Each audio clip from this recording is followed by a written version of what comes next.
Is that the ability to flip that switch? Is that developed, or do you think people are born with that?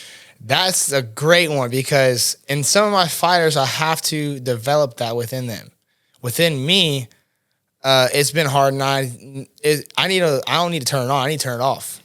That's with me. I'm always on. So I got to like tone it down a lot of times. But that's where I've been, as a coach, as a sensei, been trying to do better of, and trying to find and trying to perfect the way to teach my students how to be that monster that's controlled.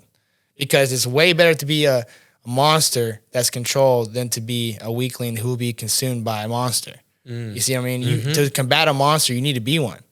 To kill Dracula, you got to be a monster yourself. Just because you're a human, Van Helsing, doesn't mean he's not a monster in spirit. He's a savage. He's got to go after the number one monster, the number one baddest dude. Like, if you're going to be a fighter, you have to have that savagery. You have to have that kill instinct, And if you don't do it, that's why it's not for everybody. You can have the killer instinct and not know it. That's the beauty of martial arts. You can uncover a lot of hidden things within yourself through martial arts and through self-discovery. And that's what martial arts is. It's all self-discovery. So when you're going through that journey, you're like, hey man, I didn't know I could like kick so hard with a good technique. I got like naturally bigger legs.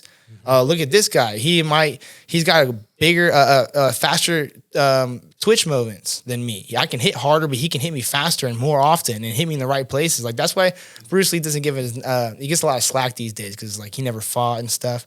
But think about Bruce Lee. He never came out and said, I'm competing with anybody. He actually said that directly. I'm not going to do that. I'm not teaching you how to compete for sport and for game. I'm teaching you, I'm going to poke you in the eye, punch you in the throat, kick you in the nuts, and get out. So if Bruce Lee's that fast and he can produce that much strength, he'll take anyone's knee out. He'll kick anyone in the nuts. He'll poke anyone in the eye. And then you can't do nothing about those things. And then he'll beat you up from there, in a theoretical fight, right? That's what he's doing. That's what I want to have with my students. He taught self-defense first, competition if you want to. That's what we do. Self-defense first, competition if you're really about it, because this life isn't for everyone. I encourage all my kids and all my students who are, young students, like 10, 5, 6, all the way to teenage years, to compete as much as possible. The older students who come, maybe you come to me, I'm like, yeah, I really want to fight, I want to get off my list. Okay, we'll come for like a year straight and let me see how much you could go do sparring rounds with us. Come and get beat up in here where you get hit.